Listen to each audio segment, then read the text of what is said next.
आज की यह शिक्षाप्रद कहानी आपको सिखाएगी कि जीवन में खुद को और अपने अशांत मन को कैसे शांत रखा जा सकता है। यह कहानी एक राजा और एक महान बौद्ध भिक्षु की है।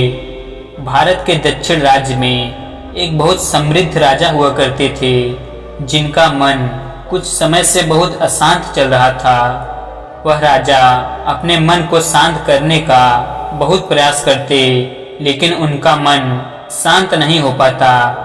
वह अपने राज्य के बड़े बड़े विद्वानों को बुलाते और पता लगाते कि मन को शांत कैसे किया जाए। बड़े बड़े विद्वान आते हैं और उपाय बताकर चले जाते हैं, लेकिन कोई भी उपाय काम नहीं करता।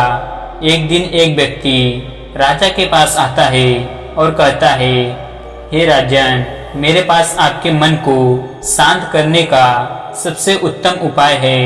राजा उस व्यक्ति की बात सुनकर बहुत खुश हो जाते हैं और उस व्यक्ति से कहते हैं कि अगर तुमने ऐसा कर दिया तो मैं तुम्हें मनचाहा धन प्रदान करूंगा।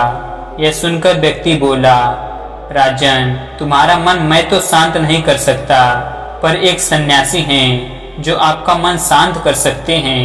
वह कोई आम सन्यासी नहीं है, बल्कि वह दुनिया का बहुत बड़ा विद्वान सन्यासी हैं। वो आपका समाधान जरूर कर देंगे। राजा उस व्यक्ति से कहते हैं, कहाँ मिलेंगे वो सन्यासी? व्यक्ति ने कहा, चलिए मेरे साथ, मैं आपको उस जगह के बारे में बताता हूँ जहाँ आपको वो सन्यासी मिल जाएंगे। कुछ दूर चलने के बाद वह राजा को एक पहाड़ी दिखाता है, जिसका रास्ता जंगलों के बीच से होकर गुजरता है। व्यक्ति पहाड़ी की ओर इशारा करते हुए बोलता है कि वो महान सन्यासी आपको यहाँ से कुछ दूर उस जंगल के बीच पहाड़ों पर मिलेंगे। वह वहीं पर रहते हैं। राजा अपने मंत्री और कुछ सैनिकों के साथ जंगल से होता हुआ उस पहाड़ी पर पहुँचता है। पहाड़ी पर उसे वो सन्यासी मिलते हैं जो कुछ काम कर रहे होते हैं। ये सन्यासी कोई और नहीं बल्कि बोधिधर्मन ही थे। राजा बोधिधर्मन के पास जाता और कहता कि सुना है आप बड़े ज्ञानी सन्यासी हो। किसी ने मुझे आपके पास भेजा है कि आप ही मेरी समस्या का समाधान कर सकते हो। बोधिधर्मन राजा की बातों को अनसुना करते हुए अपना काम करते रहते हैं। इसके बाद राजा तुरंत अपनी समस्या बताते हुए कहता है कि मेरा मन बहुत अशांत है, क्या आप मेरे मन को शांत कर सकते हो? यह सुनकर बोधिधर्मन राजा की ओर देखकर और मुस्कुराते हैं। फिर राजा से पूछते हैं कि तुम्हारा मन अशांत क्यों है?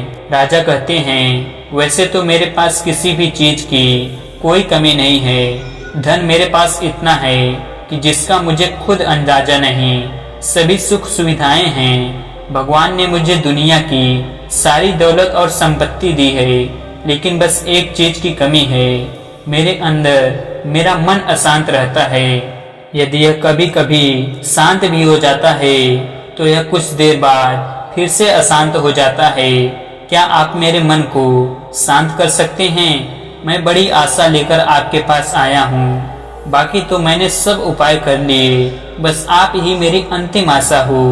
बोधिधर्मन उस राजा से कहते हैं, बिल्कुल, मैं तुम्हारे मन को शांत कर सकता हूँ। यह सुनकर राजा बहुत खुश होता है। राजा कहते हैं, उसके लिए मुझे क्या करना होगा? बोधिधर्मन मुस्कुराते हैं और कहते हैं, कल सुबह तुम मेरे पास आना और ध्यान रहे अकेले आना। राजा कहते हैं, ठीक है, मैं कल सुबह आपके पास आ जाऊंगा। बोधिधर्मन कहते हैं, एक बात और ध्यान रहे कि अपने अशांत मन को अपने साथ लाना। यह सुनकर राजा चौंक उठता है और सोचता है, यह कैसी बात कह दी। राजा कहता है, आपने क्या कहा? कृपया एक बार और कहें, शायद मेरे सुनने में त्रुटि हुई हो। बोधिधर्मन फिर से वही बात कहते हैं, तुम कल सुबह जल्दी आना और अपने अशांत मन को अपने साथ लेकर आना। कहीं ऐसा ना हो कि तुम उसे अपने महल में छोड़ आओ। राजा सोचता है कि लगता है यह कोई पागल आदमी है, क्योंकि अब राजा के पास कोई विकल्प शेष नहीं था। इसलिए राजा सोचता है कि एक बार प्रयास कर ही लेते हैं। तो वो बोधिधर्मन से कहता है, ठीक है, मैं अशांत मन को साथ लाऊंगा। अगले ही दिन राजा सुबह सुबह बोधिधर्मन के पास पहुंचता है और कहता है, मैं आ गया। बोधिधर्मन उस राजा से कहते हैं, तुम तो आ गए, लेकिन तुम्हारा अशांत मन कहाँ है? लाओ उसे मुझे दे दो, मैं उसे अभी शांत करके तुम्हें दे देता हूँ। राजा कहता है, आप यह कैसी बात कर रहे हैं? आप इतने महान सन्यासी होकर यह भी नहीं जानते कि मन कोई ऐसी वस्तु नहीं है जिसे मैं उठाकर आपको दे दूंगा। मन तो मेरे भीतर है। बोधिधर्मन उस राजा से कहते हैं, तो ठीक है, आओ यहाँ बैठो और अपनी आंख बंद करके उस अशांत मन को अपने भीतर खोजो। राजा अपनी आंख बंद करके अशांत मन को भीतर ही खोजने की कोशिश करता है। बहुत देर आंख बंद करके बैठे रहने के बाद बोधिधर्मन राजा के कंधे पर हाथ रखते हैं और कहते हैं, आंख खोलो राजन। जैसे ही वे आंखें खोली तो बोधिधर्मन उस राजा से पूछते हैं कि क्या तुम्हें तुम्हारा अशांत मन मिल गया? राजा कहता है, नहीं बोधिधर्मन। बोधिधर्मन बोले, ठीक है, अब तुम कल प्रयास करना, आज के लिए इतनी खोज पर्याप्त है। राजा अपने महल चला जाता है। अगली सुबह राजा बोधिधर्मन के पास आता है और वैसा ही करता है जैसे कल बताया था। राजा एक स्थान पर बैठकर आंखें बंद करके अपने भीतर अपने अशांत मन को खोजने का प्रयास करता। बहुत देर तक राजा बैठा रहता है। बोधिधर्मन फिर से राजा के कंधे पर हाथ रखते हैं और कहते हैं, क्या तुम्हें तुम्हारा अशांत मन मिल गया? राजा बहुत शांत आवाज में बोधिधर्मन से कहता है, नहीं बोधिधर्मन। बोधिधर्मन फिर से वही बात कहते हैं कि कल फिर से आना और पुनः प्रयास करना। अगले दिन राजा बोधिधर्मन के पास आया और वैसा ही किया जैसे पूरे 2 दिन से कर रहा था। राजा बैठता है और अपनी आंखें बंद करता है और अपने भीतर अशांत मन को खोजने का प्रयास करता है।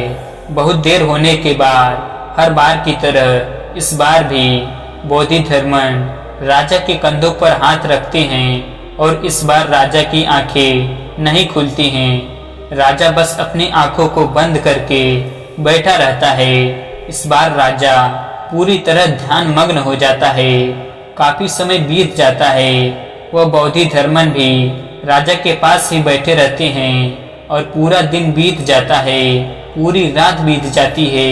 अब अगले ही दिन सुबह के समय राजा अपनी आंखें खोलता है और जैसे ही राजा की आंखें खुलती हैं, राजा अपने सिर को बोधिधर्मन के चरणों में रख देता है और कहता है, मुझे मेरा अशांत मन तो कहीं नहीं मिला, पर वो परम शांति जरूर मिल गई जिसकी तलाश में अब तक मैं भटक रहा था। तो दोस्तों, उस राजा की तरह हम भी अपने मन की शांति को कहीं बाहर खोज रहे होते हैं, लेकिन हमारे मन की शांति हमारे अंदर ही है।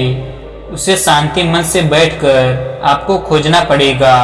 तो दोस्तों, कैसी लगी यह कहानी आपको कमेंट सेक्शन में जरूर बताना, और अगर अच्छी लगी हो तो चैनल को सब्सक्राइब करना ना भूलें। चलिए मिलते हैं किसी अगली वीडियो में, तब तक के लिए अपना ख्याल रखें। धन्यवाद।